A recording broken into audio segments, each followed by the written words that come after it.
sama xel bi lépp ci yow lay ne jamono moo ma dënk chéri bëgg laa teral te yaru. asalaamaaleykum mbokki internet Baol TV pël bu rafet mu ngi leen di nuyu di leen ziar di leen jaajëfal di leen ñaanal jàmm te di ko sàkku ci yéen rawatina suñu mbokku diaspora yi maa ngi leen di nuyu di leen ziar bu baax a baax di nuyu képp ku ñuy bëggee di ñu suivre à travers Baol TV tey nag maa ngi géejawaay seet si ñaari champion ñaari ndaanaan ñaari xale yi nga xamante ne dañoo nekk ci yoon ñu fas yéene waxtaan ak ñoom ci làmb fas yéene waxtaan ak ñoom ci li nga xamante ne mooy biir géejawaay sama loxo ndeyjoor safara moo fi toog sama càmmoñ ndeyjoor xanaa ndeyjoor Mbaye Diop de nee na léegi du safara sama loxo gauche buusita moo fi toog buusita tarkindaa bi cey lii géejawaay tarkindaa dafi yeewoo nii safara maa ngi lay nuyu di la ziar.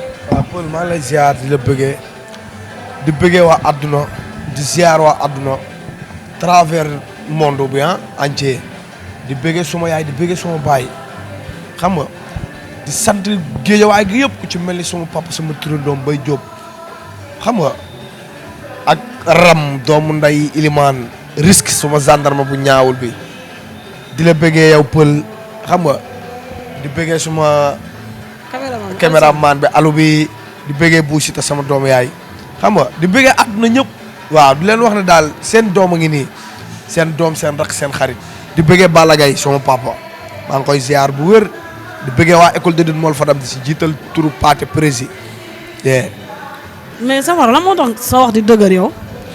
non parce que man nii laa mel na tere sama papa laa donnoo lii sa papa mooy waxee doole quoi. sama papa bu lépp looy def di ay affaire tàppet di ci bokk rek boo defee soo da lay dugg. mais da ngay def ndànk nag ndànk ngay def. di waxee doole nii di bandi. Boussita maa ngi lay nuyu de.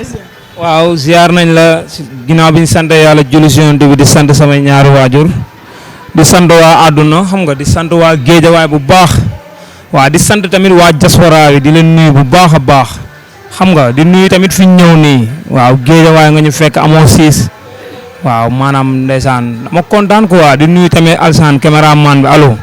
nekk nit ku baax waaw alu ndeysaan moom nit ku baax la quoi maa ngi koy nuyu bu baax di nuyu waa adduna bu baax waaw di nuyu tamit waa diaspora bu baax waaw di sant Aziz Ndiaye bu baax sam patron xam nga waaw di ko nuyu bu baax di nuyu Mourtala xam nga di nuyu Baara Gueye Omar Baas xam nga Alaaji Naar xam nga maa ngi bëggee ñëpp waaw di bëggee ñëpp pël bilaa di bëggee waa Géejawaay bu baax waa Gunaas xam nga surtout waa Gunaas aw ma seen fay waaw man su ma jógee waa Gunaas dañuy jóg dañ may dooleel xam nga maa ngi bëggee Baye Fall yëpp waaw su ma limee damay juum maa ngi bëggee waa Gunaas bu baax xam nga di bëggee waa Asegna xam nga waa Sans Fil Asegna maa ngi nuyu bu baax a baax waaw di bëggee képp kuy bëggee bu Siteu rek man pël ñi may bëggee maanaam dafa bëri pël ba si ay dëkk su mel ni Mboro xam nga ay Tamba ay Kolda nit ñi maanaam fu ne lañ may woowee barki Alxuraanu Karim di wax maanaam seen bëgg bi ñu ma bëgg.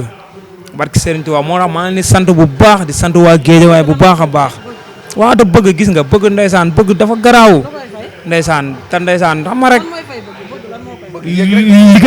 li koy fay muy yëg-yëg xam nga ak di bëre di indi ndam ñoom ñi gën a kontaan parce que waaw ni ma bëgg yëg naa leen bu baax a baax waaw di wax ni tamit xam nga maa ngi jégalu ñëpp di jégalu Géejawaay bu baax di nuyu tamit suñu waa école équipe Mor Fadam maa ngi nuyu bu baax di nuyu paa yi xam nga maa ngi nuyu képp ku fa nekk di ko jaarlee ci Zal doomu Mor Fadam maa ngi koy nuyu bu baax a baax nekk nit ku baax waaw di nuyu waa école Mor Fadam bu baax a baax di nuyu waa Géejawaay dawal ko sereet yi xam nga maa ngi bëggee bu baax. merci Boussita mais temps yi nag dafa mel ni du ma ne sax am nga xaalis mais temps yaa ngi noos laay wax temps yi moom tarkal la yàlla na jëm kanam. waaw temps yi moom maa ngi. xale bi ñaari iPhone la laal. maa ngi sant yàlla temps yi moom waaw Aziz Ndiaye ko Aziz Ndiaye nekk kii nekk liggéeyal Aziz Ndiaye tamit xam nga ne kooku xam nga. ay Omar Baas man tey dafa am ñu nekk sama ginnaaw di may dooleel. ñu nekk sama ginnaaw di may doole bu baax di may yokk fit parce que jàmbaar bi ma doon ci biir Géejawaay xam nga marqué sama empreinte yi xam nga nekk jàmbaar nekk xale boo xam te ne ndeysaan man Paul ba may dugg si làmb 62 kilos laa doon posé tey jii yàlla def ma dimbali ma dem bay posé 80 kilos kon sant yàlla. safara tamit macha allah yow it daa mel yéen a bokk noos gi nag ndax ay doomu nay ngeen fan yii nag yéen a jëlante dëgg du ni wax ñu ngi sant yow yàlla it kan moo lay baddil ñu ngi sant ku ne baax sa ginnaaw wax ma ku ne sa ginnaaw Mbaye Diop Alaaji Naar xam nga suñu papa Baara Gaye borom Killing Ewel ak Tafa Ndiaye borom SBT ñoo ciy jàpp ñoom jogo ma fi yaakaar la bool bi ñoom sóoru ceeb waa atelier Baye mag. ñoo si jàpp daal mbër dafa neex. barki Serigne Touba doon mbër dafa neex yàpp yeeg. marché Ndiaye xoolal borom ginaar yi da ngay romb ñun la mbër kaay. jëlal fii loo soxla lekk rek yéen. parce que dañoo xam ne entraînement yi dafa métti teg ci en plus di bëggee waa Amosis fii ñuy tourné émission bi fii Baara Gaye moo ko moom. suñu papa boobu suma papaay bopp sax laay wax père mention spécial daf ma bëgg daf ma jox cër bi ma moom. ndeysaan Tafa Ndiaye moo tax ñu miinante ak Mbaye Diop. doomu nday Mbaye Diop Baara Gaye Killing Ewel xam nga maa ngi lay ziar la wax yow père da nga am fulaay dund yaa ngi Mbaye Diop am leen fulaay dund waaye ndax dund bu amee njëriñ rek yàgg fi day li gën. te da ngeen war a dund yàgg fi ndax seen dund am na maanaa lool di jégaluwaat waa Géejawaay bu baax nag ci bruit bi fi am fan yii. pare guñ foofu de. kon xam ngeen ne ngeen def bruit. kon xam ngeen ko léegi dañuy dem tuuti ci carrière ki nga xamante ne mooy Safara alias. Mbaye Diop léegi lan moo tax nga changé Safara bi. parce que tur bi gars yi dañ koo ñemewul koo ne Safara. yow dèjà da ngaa tàng ba pare dem tuddee waat sa bopp Safara loolu day gën a pire. parce que loolu affaire xale la woon. dama nekkoon xale sama famille su may mag laa la wax kenn du leen laal su may rek kenn du leen laal. yaa doon àngu yëpp. parce que tur bi ci benn ndeysaan suñu benn grand la jóge woon suma papa la sax laa yàq Njaase dafa am histoire bu mu sa am ndeysaan mu am booy bu laaloon sama rakk mu ne ko cëy bu Safara accès fii nga xam ne yaa ngi jëw far suñu borom dogal mu tombee rek ma fël booy ndaw yi yuuxu Safara ki jàpp sama rakk xam nga rek. ñoo am nañ mel man ak moom ma jaxase ko après ñun naaj parce que ñun ñëpp ñoo bokk suñu koñ bi. chaque jour ñu bëgg muy rafet. xam nga di bëggee adduna daal adduna parce que ku nekk. léegi la gisee Safara Mbaye Diop toog rek xam nga mi ngi déglu ay waxam. mbër a neex. day tudd nii tey bu ko neexee suba mu tudd ne te nit ñi dañ ciy ànd ak moom ah. léegi Mbaye Diop bi lu ko indi. parce que xel du jëriñ lu dul xalaat. te nee nañ bind moo gis dafa am ko moom. dëgg la. Mbaye boo gisee ma tuddee ak soo bopp dama toog coow li bëri si tur bi adversaire yi di daw koo ne Safara mu ne bëréew ma ak moom kooku làmbam du jeex affaire yi di seen kaw quoi xam nga ma gis na Mbaye Diop suma papa la suma lépp la suma nit parce que nit bu la yéenee yërëm la rek delloo ko njukkal day li war. parce que nee nañ ki lay safoo di la ndamoo di la tiitaroo munoo lu dul di ko sagal di ko wanne kat bëgg goo gisee ko koy fay. waaw ma gis ne pourquoi pas Mbaye Diop parce que Mbaye dal na kenn du ko gis si télé muy wax kenn du ko gis si rajo muy wax kon naa ko tuddee sama bopp quoi ndax ma jël yenn jikko yi ci moom. teg suite en plus ay jabaram bëgg ma fonk ma ku ci mel ni Khady Ndiaye taaw koddo ay sa suma jamaa noir boobu. ñu lay jox dañ lay jox ay ginaar. waxuma la ginaar lu bëri lañ may jox may tee di leen wax yéen am leen fu laay dund te saytaane bañ a dugg seen diggante. waaw ngeen topp ci ginnaaw Mbaye seen borom kër. léegi ñu Alaaji Mbaye yow ndaanaan nga. léegi Safara alias Mbaye ah. Mbaye Diop léegi dañoo bëgg a xam si sa carrière làmb ñaata combat nga am ak ñaata défaite. non man mbapat laa démarré bu si tamit Géejawaay ñëpp xam nañ sama mbapat bu ñu ko tëggaan man li dal ba Ceeraas moo ma dal bëri lu ma kenn petit combat man grand combat rek laa doon bëri parce que macha allah adduna Géejawaay dañ ma bëgg parce que gars yi bëgguñ da ànd ak kuy tiit. wala kuy raf. man damay ñëw jox làmbam li mu moom seen géew ma yàq rek. mais sama concept benn la woon ci àdduna ñun dañ doon ñëw indi gasoil yi rëdd suuf si tut bind tur yi taal safara bi jug ambiance bi ñëpp lay bëgg mais seen géew bi dem ba. mais loolu est-ce que wóor na loolu est-ce que wóor na parce que xam nga loolu lépp ci luy dundal làmb la parce que làmb spectacle da cee bokk ki dagg tikeem bàyyi ay yitteem bu ñëwee bëgg na gis lu rafet. maanaam ay drapeau mbapat daal loolu. gis na fecc bëgg na gis fecc yi. xam nga bëgg na gis bëre. ambiance dafa bokk ci làmb. te loolu noonu symbole la quoi. te mooy suñu cosaan te mooy suñu cosaan léegi yow maanaam ci mbapat bi ñaata drapeau nga ciy gagné boo ko doon compter di nga fi jógee wala ba tey mun nga koo compter. jàpp naa ci 17 yoo xamante ne ñu ngi sama rondal ma dugal ba léegi parce que àdduna lépp loo gis preuve daf cee baax. 17 drapeaux yooyu ñu ngi sama rondal ma dugal ba léegi yàlla sunu borom dogal ma ñëw arène suma premier combat dama koo ñàkk ma def 6 combats 4 victoires 2 défaites di ci santaat yàlla sunu borom. sa premier combat noo def ba ñàkk boobu public mbapat ak public arène moo bokkul. waaw teg si it ma doon xale ñëw ñu boole ma ak koo xamante ne ni maar day taali. mais mu moo la ñëw ëpp safara wane jom wane fula. dañ la CNG foofu lañ jógee kase affaire yi ne mbër buñ gisantewul kenn dootul bëre parce que boobu nekk naa ci yoon xama ndaw ak yéegi nga. dañ laa boole ku la ëpp safara. waaw nga entraîné am dool da nga yaakaar ne lu taxaw sa kanam dañ koy fel fekk ndekete làmb du loolu da ngay raña say maas ba pare dugg ci say mag. léegi ñaata victoire. maa ngi ci 4 victoire 2 défaites. 2 défaites léegi xaar tegal foofu sa baaraam ma ñëw ñu dem ci Bou Siteu carrière Bou Siteu tey Bou Siteu boo ma bëggee wax depuis nga duggee ci làmb ji ñaata victoire nga am ak ñaata défaite lan nga may wax.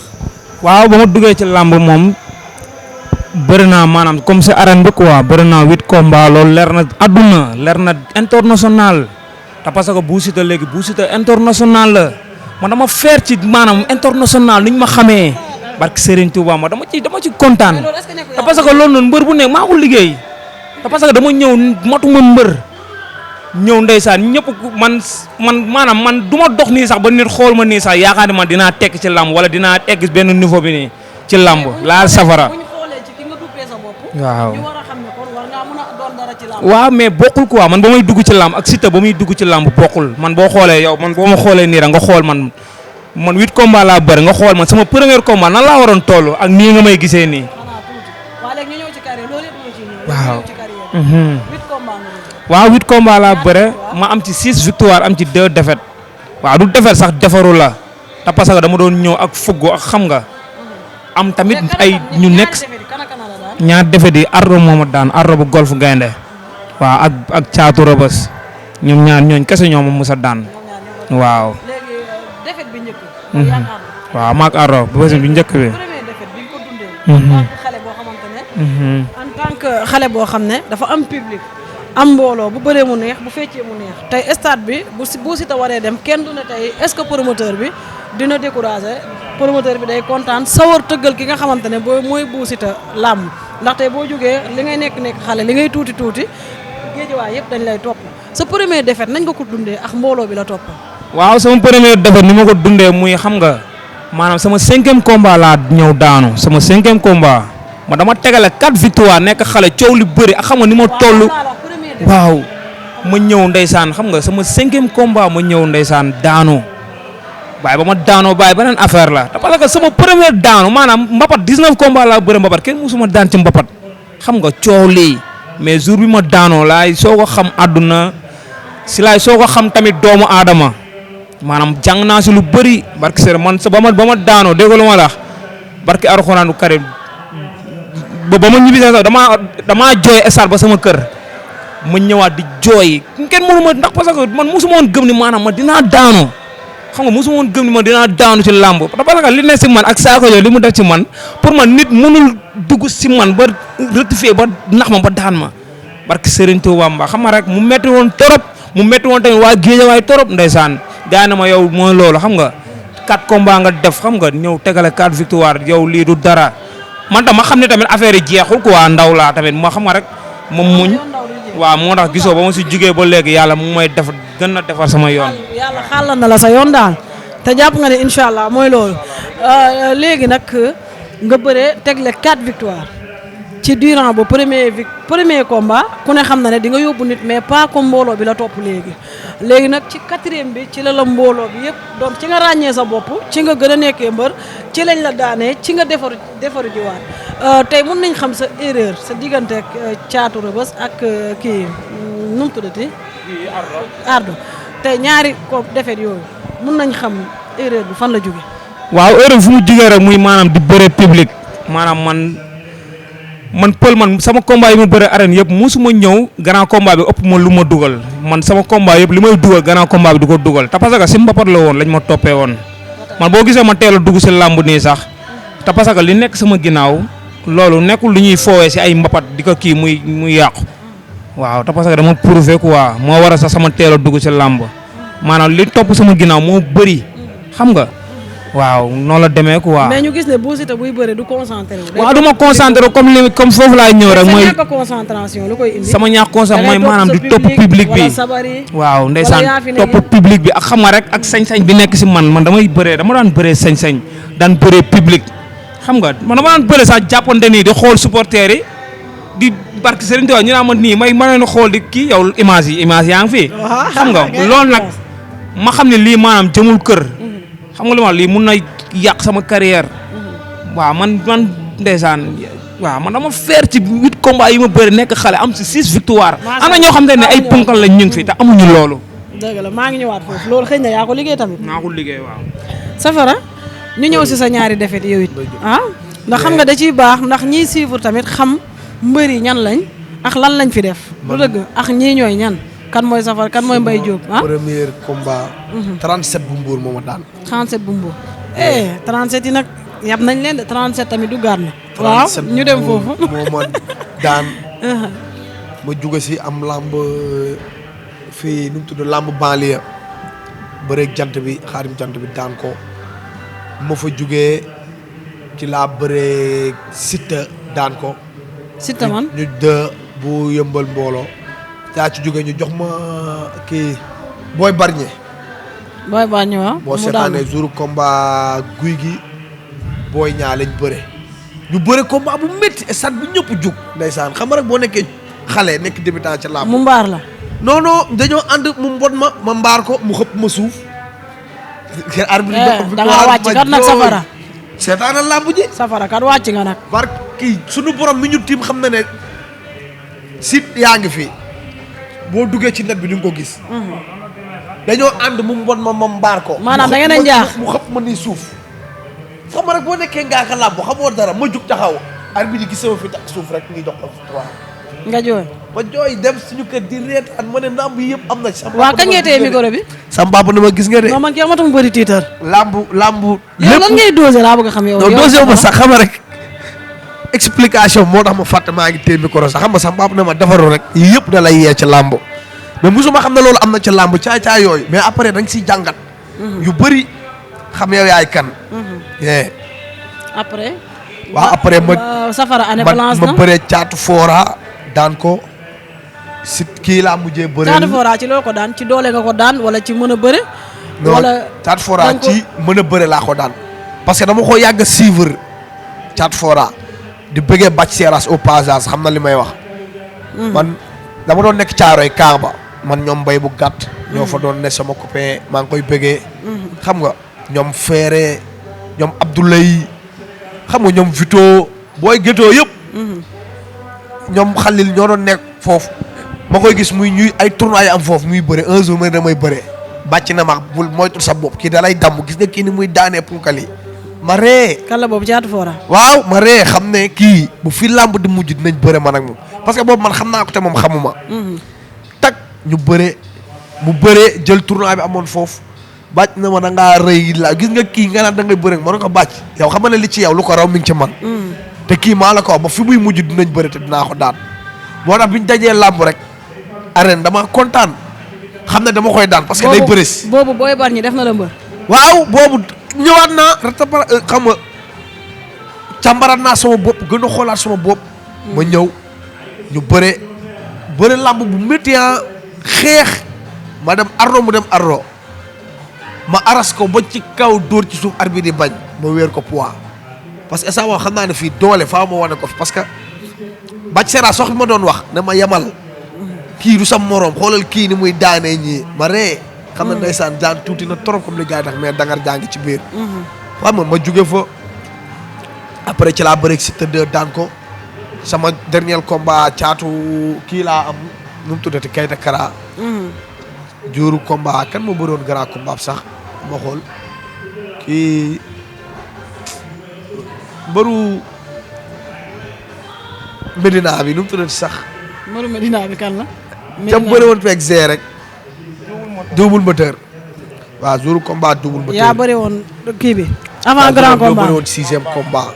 léegi nag yaa ngi am combat ni. yaa kan. maa kii nu mu tuddati Ambroise 2. yaa ngi Ambroise 2. waaw mais xam nga ko. xam naa ko bu baax Pikine la dëkk te man Pikine laa dëkk sama kër maam sama kër yaay sama kër yaay Pikine lañ ne. bugguma di ci wax sax parce que lamb ju avance génnagul xam nga nit ñi nee nañu bul ci waxati. ah lamb ji maanaam wóoragul. waaw parce que ñu ngi wax ay yeneen ay confirmation ak xam nga di bëggee nag àdduna di wax waa état ñu may ñu jàmm ngir li laay war a suuli dimbali ñu ñun confirmation 6 mois lañ def liñ yoroon yëpp jeex na ñun lamb kese lañ am amuñu la ne liñ dencoon jeex na Orange Money yi jeex na compte yi jeex na liñ nekkoon ci biir néegi jeex na génneel lañ woykat yi ay paar génneel tëggkat yi ay paar mbëri gisuñu dara li laa war a suul dimbal leen yërëm ñu def li Youssou Ndour wax ba at ñu suñu làmb ji mu dem ñun làmb lañ am ñun amuñu lu dul làmb football bi ngeen ñuy imposer équipe nationale rek doy na ci làmb rek moo am ticket 10 000 ticket 20 000 ticket 100 000 ticket 75 000 football ticket 2000 francs la am ay waay ngir yàlla dimbali leen ñu état ngeen baal ñu suñu làmb ji mu développé ñun làmb lañ xam ñun làmb mooy suñu culture làmb mooy suñu cosaan travers du monde Sénégal amul lenn lu dul làmb ngir yàlla sàmmal leen ñu ko. diaspora bi sax dañuy bëggee yéen ñun ay ndaw lañ amul lu dul làmb te bëgguñu def ñoom sax dañoo wéet làmb dafa wéet Youssou Ndour boo xoolee ni mu waxee ak Père Max Mbergane Père Max Mbergane ni mu waxee Bécaye ni mu waxee Modou Mbaye sama copain ni mu waxee da ngay xam ne làmb instant bi dafa bu xas a nekk ci saawu gars yi ñun làmb moo ñu dundal ñun buñ bëriwul sax dañuy sañ sa lu rafet dagg ti koy seer dem loos toog parce que làmb la ñuy vivre ñun amuñu lu dul làmb te kuy wàlliyaan ku ne nee nañ sa dëkk dafa tëggul ñun làmb la ñam ñaana Bou Siteu waaw Paul. Bou Siteu nga jógee ci victoire ah waaw. victoire boo xamante ne tamit wax dëgg neexal victoire bu doy waar ndeysaan bu ndax rëy. ñëpp ne woon nañ Bou Siteu mi waaw xamul fi mu dugg ndeysaan dëgg la yaa ngi dégg far yàlla may la ci ndam Ndeysaan. sa public ñëpp kontaan bilaay walaay. nga danse fa lu neex Ndeysaan, fekk ma fi dëgg la nag de. moment boobu daa Bilaay. fekk maa ngi kaw la wax nga ndax boobu dëgg damaa waaw. tawatoon Ndeysaan, dëgg la. combat yi fi jàlloon yi fekkee ma ko mais maa ngi ko doon seetaan en Ndeysaan, direct dëgg la, waaw. léegi nga jógee fa ñëw jëlaat Malick Ndiaye yow 37 Malick Ndiaye fu, ndeysaan. 137 fu mais xam nga ne 137 fu loolu dafa bëri daaxe. ah waaw. léegi la moo tax nga jël ku ko jëg bëri non maanaam soo gisee ma jël ko te parce que pël man dama xam ne man pël man mënu ma jeexal samay morom pël barki seen do pël man dama war a teg paa bu sori mais tey Parce que ma laaj la da nga war a waa maanaam boo xoolee man li ma def si làmb dëgg la yàgguma sax mais 8 combats laa bëre mais 8 combats doona ma dangay continuer topp booy di mu samay morom mënu ma leen jeexal yoon la ma teg paa jël Malick Ndiaye ondu la fu la njëkkoon yóbbul combat bi avance bi mu tappet parce que xam nga rek ni may waxee xam nga ak xadar bi xam naa moo tax mu yéeg xam nga am na ñoo xam ndeysaan boo génnee am noo waxee dañuy ragal Malick Ndiaye transfert fu ne mun na ñeme na ko jël di si sant Pape Sarr bu baax si jël bi comme bi ma Malick Ndiaye nangoo jël man pël sama avance boo yi koy daw daa bëri de bàyyi nga ne nee na dina la teg lu la góor mus ta teg barke Serigne Ba kooku day wax rek kooku moom mooy loolu bilaay mu ngi naan waa Pikine ñoo tibb tànkam kon xam nga ne moom du dërëm ndax yow foo demee ba ngay taxaw naan waa Pikine xam nga ñoo tibb sama tànk kon moom yow lañu indil tànk moom loolu la wax de waaw léegi dama lay laaj dañ nee na man li ma xaw a tardé si làmb waa Pikine ñoo tibb sama tànk xam nga ñoo ko téye waaw loolu la wax mais yooyu yëpp ay dóor la rek xam nga laay bañ daan ko fii mu génn naan ay xam nga man góoma yooyu gis nga nit boo lekkee avance su jàmbur avance su Baye Fall bi nga lekk avance su tarkindaa bi dëggal sa bopp nga gëm sa bopp da nga xam ne sama diggante maa yow bakkan si biir géew la chaque jour ma wax la ko mais mënoo comprendre li ma lay wax mais nag kaa ma xala parce que Serigne Touba tàngal na ba mu tàng kooku dama koy daan dem États-Unis entraîné pour ñeneen ñi kooku du man ak moom barke Serigne Touba Pël léegi ma laajte la waaw moom mu gëj a bëri yow nga jógee ci victoire tey nga jël ko léegi tey bu la Malick Ndiaye 37 fu daanu loolu lan lay def sa carrière loolu Pël maanaam loolu xel sax xalaatu ko man Pël man non dañuy waxtaan rek xam naa dañuy waxtaan mais maanaam loolu li ngay wax noonu sax maanaam du am te parce que xamul tax du am te parce que man Pël damaa nekk ci yoon Pël guddi yi dafa am ñu nekk sama ginnaaw di may ñaanal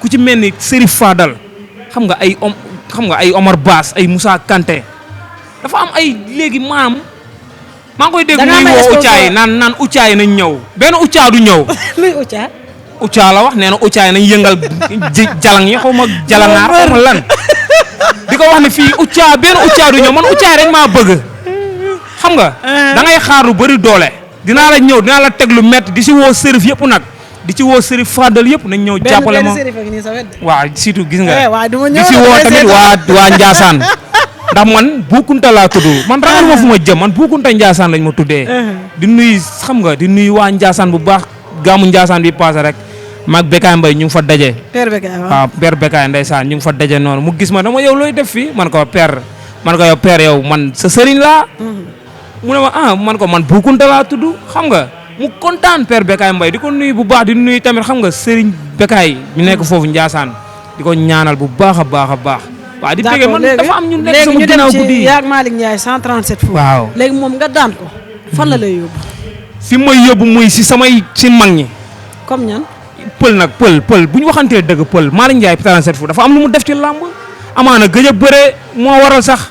waaw moo tax ma lay laaj waaw te ba pare teg si dafa dugg géej waaye daan fi 4 personnes. kon yow dafa dugg géej waaye daan 4 loolu nag mu metti ma trop te day toog di koy ndamoo. léegi kan ak kan la daan géej waaye moom. nee na daan na ñaas nee na daan na Fallou Seras daan na Ndiasse 2 ak xaw ma beneen mbër bu mu wax 4 personnes la daan. léegi yow mer boobu nga fanaanoo. loolu nag man moo ma metti ba pare loolu dafa metti tamit waa Géejawaay mais imagine nga naan Géejawaay daan naa fa 4 personnes boo ñaa xam nga doon na ko ndamoo ba ko la dëgër jàppee nu mu ko def ni la dëgër mere ba jël boo ñaa ba fere na ko man noonu laa mere pour jël Malick Ndiaye 37 te dama koy fere na far force te dinaa ko teg nag lu metti pour waxuma la damay nekk fii di wax di signature dama lay wax li nga xam ne dama koy impose jour lamb ja dinaa ko teg lu metti dinaa ko dóor yu metti mais est-ce que jotul tamit nga yokku doole. waaw jot na ma yokku doole te parce que ñi nekk sama ginnaaw ñu ngi essence ñu ngi si côté boobu ñu ngi waxtaan si côté boobu te parce que man Paul man yoon la man ma génn maanaam ñii dañ si war a jàpp waruñu seetaan yow mosoo am na ñoo xam te ne ñu si génn non amoon génnoon naa fi mais xam nga moo loolu man non essence yi dafa jot essence yi ma génn dem liggéey lu wóor. waaw damay laaj mos nga génn wala mosoo génn dégg ma fi woon Bou Siteu dem na Paris. non loolu noonu maanaam sama mag laa doon gunge moo doon dem Espagne ma ko doon gunge aéroport ja xam nga taxaw fa di photo wu nii rek xam nga dugg ko si Facebook bi léegi nag rumeur daw journaliste yi ku nekk naan Bou Siteu dem na te ndeysaan dew ma. di ko nuyu bu baax sama mag Gora sama mag maa ngi koy nuyu bu baax di nuyu jabaram moog jabaram ñu ngi foofu. bu fi Aziz Ndiaye nekkee. waaw di ñaan moog jabaram nen ne di leen ñaanal di leen wax ni xam nga di leen wax yàlla na yàlla defal jàmm Gora sama mag moo nen ne jabaram ak ay xam nga ay gorom yi nekk foofu Espagne. d'accord léegi. waaw yow nga ne gars yi dañ cee war a jàpp nga dem. yow nga ne Aziz Ndiaye moo nekk sa ginnaaw ak ñan. waaw mais loolu du dara waaw ñooñu nañ ci jàpp. non ñooñu dañ ciy jàpp parce que chaque jour man damaa feer ci di toog nii di gis message su Aziz Ndiaye. d'accord te chaque jour di gis message su ku ci mel ne Omar Ba ñooñu dañ may maanaam dañ may bàyyi xel di ma lijjanti. waaw ñu ngi ñëwaat foofu bàyyi ma dem. waaw barke Serigne Bamba Mbacke. Safara ñu dem. Mbaye Guèye. Mbaye Diop Mbaye Diop Safara léegi ñu dem ci sa carrière. Safara sa carrière lan lañ ci mën a xaar say supporters ñi lay bëggee lan lañ mën a xaar ci carrière Mbaye Diop.